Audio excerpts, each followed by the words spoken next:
that we were the glory of man. And when you look up the definition of glory, it means magnificence. It means splendor. It means worthy of praise. So I want you to see yourself as what God said about you, being a royal priesthood, a chosen generation. When you start to really believe it and get into your spirit and conduct yourself in that manner, you just watch how things will begin to change. Okay? Let's see here.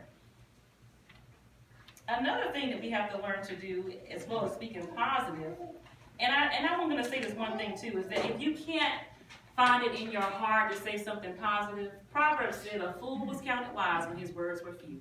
So if you cannot say something positive about a person, a situation, or an event, just be silent.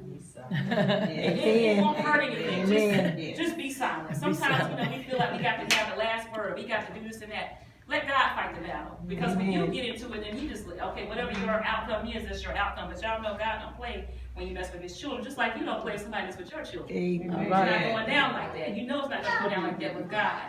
So another thing is we have to learn to press towards the mark or the goal so that we can win our prize. And today I'm going to insert your crown. Oftentimes I find that people are living in the past. Like Lot's wife. Let it go. Whatever happened yesterday, let it go. The Lord knows whatever happened 5 years ago, let it go. 10 years ago, let it go. Because her looking back caused her not to get her crown. That's right. She turned into a pillar of salt. And so it's important. We've all heard the analogy of folks, you can't move ahead looking back. Even if you're driving in your car, people say if you're looking in your rearview mirror, you start to brake. So since you're moving forward, being a kingdom woman, and training up kingdom women, it's imperative that you are pressing towards the mark. Amen. It doesn't mean that we're going to be perfect, but it's imperative that we strive every single day to live out life the way God intended for us to do. Another thing is it's important to get control over your mind. Okay, today we know the word says that as a man thinketh, so is he. It's important that we are making sure that our minds are set on things above. Yes. I know that sounds sometimes like, oh my God, it's just a whole lot. But it's important because, again, for those of you who are mothers, you have little faces looking to you, how you're going to react. And so if you keep your mind and your heart and your desires and your treasures on things above, then when things happen, you're still able to speak life like Shunammite woman and have life, to have what you say versus having negativity. So I'm going to skip ahead. The book that I'm going to talk about, a familiar passage, is Esther. And you guys know the story of Esther. Sometimes in our own lives we feel like, how am I going to, get a crown? I haven't been blessed with any wonderful attributes. I haven't been given any great opportunities. I may not have a great network of people around me to help push me. I may not come from a wealthy family. I may not have a PhD like Dr. Smith. But one thing I like about God is he's all that we need. All. Come on, somebody say all. Amen. Amen. That's right. But you got to get that in your spirit. Amen. And so here we have Esther. You guys know the story of Esther. She had every reason to complain, to be depressed, to be sad, to be orphaned as a young child, not having a mother or father. I'm sure she struggled with bouts of depression at times, wondering why her parents, Lord, why me? We say, why, Lord, why me all the time? But I'm encouraging you today to stop saying, why me? All right. And trust God's plan. Because we're going back to Jeremiah 29:11 when he says, because I know that plans, God has plans for all of you. Yes. Right. But if you trust in God, you got to be quiet and stop being negative and trust his plan for your life. Yes. And when you know the story of Esther, there's no record in the Bible, at least, that she was a woman that had a pity party. There's no record in the Bible of her complaining and murmuring and asking God why. The only notation of the Bible about her attributes as a kingdom woman was that she was gracious, she was beautiful, and most importantly to some of us young ladies, she was obedient. That's right, very. And we don't like that word. Come on, talk about it. But we have to be obedient. We don't like it. It's so funny when Elder Crocker was talking about mean old mama, and I remember being a teenager. And, I was quiet. I know that's hard to believe. And I tell you what, when I hit those teenage years, it was the enemy. I just had a problem with my mother to myself because my mother didn't play. I thought these things in my mind, but they never hit my face. It never came out of my mouth because I wouldn't be standing before you today. But I'm here to tell you, young ladies, Thank God for having a godly mother. Amen. Yes. I know Elder Crocker said it and Deaconess Sherry said it, and you may think, oh, they're older, blase blue. I'm 32 and I'm saying that I remember being 16 yesterday. Your mother loves you. She is your #1 fan. There's nothing new under the sun, and if she's telling you something, you need to take heed. Listen. Take heed. Yes.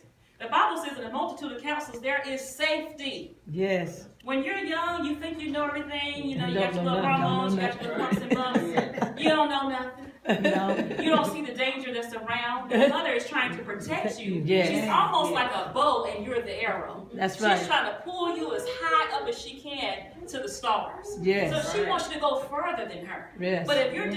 disobedient, you allow the enemy to make you think that your mother's your enemy, here to make your life miserable. And I know, because I thought that. I thought my mother wanted me to be in Alcatraz. Their favorite answer was no. Can you go? No. I mean, we couldn't even spend a night with cousins. They didn't play. You could go to the birthday party, supervise, but spending the night, no, it's not happening. That's right. Couldn't go nowhere. Couldn't even wear lipstick. I couldn't even get my nails done. But it was a reason behind it. It was for your protection. So I know that was a big side note. But anyway, we're going to get back to Esther. So Esther, the word says she was obedient to her uncle. He told her, she was a Jew, not to disclose that she was a Jew. It also said that she was obedient even to the eunuch who was over the harem. Right.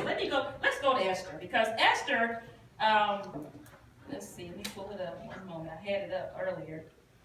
Basically, during that time, Esther chapter 2, it talks about the king. And I don't want to ruin his name. I'm going to call him King A as in apple, okay? So the king, he's having this big old feast, as kings do, and part of it was to intimidate the enemy, which I found interesting.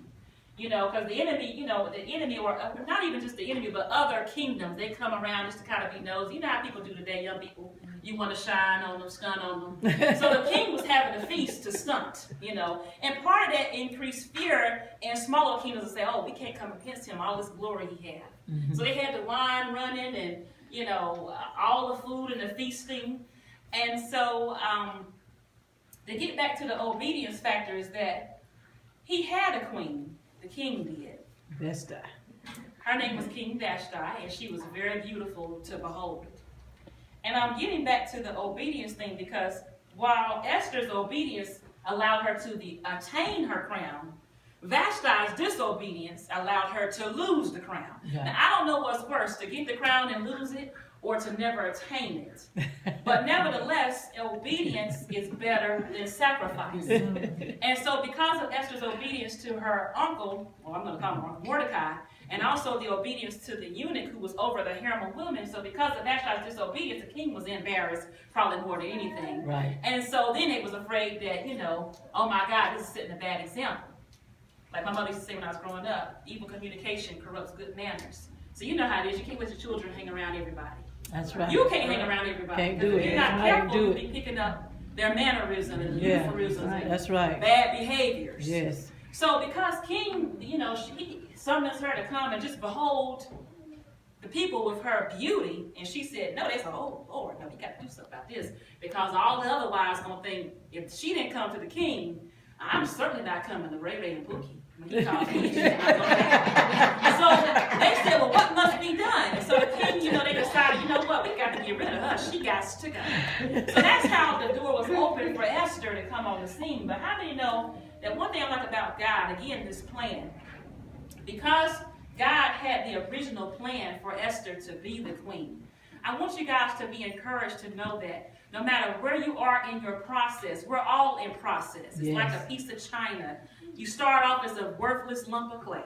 Mm-hmm. You got to go through the mashing, the pressing, the fire. It's not going to feel good as God is trying to shape us into the beauty of, being able to wear that crown and wear it well. But you have to embrace the process along the way. And so Esther was obedient to the eunuch. He was over the harem of women. They called all the beautiful virgins around to come, to try out like the Bachelor today for the king. And Esther found favor with the eunuch, which these men were men that were castrated, that were over all of the king's women. The king can't have you around his women, and you get weak. So he had it where if you did get weak, there's nothing you could do about it. But Esther still had found favor, and she had enough wisdom, as we said earlier, multiple counselors, their safety, to listen to the eunuch, because guess what? He's been working for the king a long time. He knows what the king likes and what he dislikes. So when it came time for each young virgin to go present herself to the king, you know the story.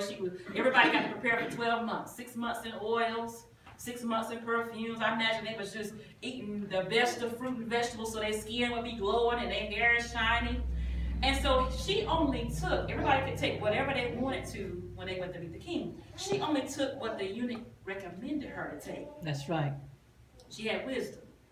Okay? So she listened to the eunuch. She took what he recommended. And the word says that when the women would go to meet the king that night, if he didn't select you to be his wife, you became a concubine. And y'all know what that is, the side chick. We don't have time for that. The side chick gets no glory. She gets no honor. She just a side chick. And we as kingdom women, we were, again, what did I say? We were purposed and created to reign. That's right. Okay? To have royal authority. That's what it means.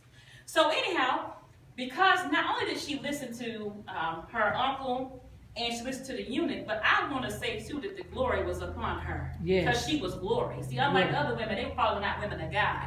But Esther was a woman of God. There's something about the woman of God. That's right. So when she went to meet the king, he done had all these other women done sent them on to the concubine quarters. It was something about Esther though. He said she won his favor more than everyone, that he put the crown on her head. Okay? And I want to say something about the crown, is that the crown is not just for you. Come on now. It's not just for you to stunt and for you to feel like, oh, I'm the queen. I'm Queen Princess. I'm Queen Tina. I'm Queen Patricia. I'm Queen Lottie. I'm Queen Anisha. But Esther's getting the crown was tied not only to her own prosperity, because God said he had a plan to prosper her. That was prosperity. That's right. But it was also for her people, because they wanted to kill the Jews. Right. Yes. So when God said, I have a plan to prosper you and give you hope in the future, she gave hope in the future to her people. Yes, she and did. today, your crown is not just about you, it's about those connected to you. Come on now, daughter. Go ahead. And the thing about it is that she ended up getting the crown being an orphan. She didn't come from wealth. Come on she was now. a foreigner. Come on now. And us being African Americans, we're not foreigners, but they try to treat us like we're foreigners. Right. You know what I mean? But we know we're not, because after all, even the scientists say the first bones were found in Africa, so that means they all came from us. Come on they don't now. want to admit it. That's But right. we are. You better say that. Kingdom women. And I just want to Right. stress enough to you guys, and I've been all over the place, I didn't write my thing big enough, that it's imperative, if you don't remember anything else, remember to establish that relationship with God, hear his voice, be obedient. What I was getting at with the eunuch is that she could have looked at him and thought, I don't want to have nothing to do with him. I don't want to hear what he has to say. But she had wisdom at a young age.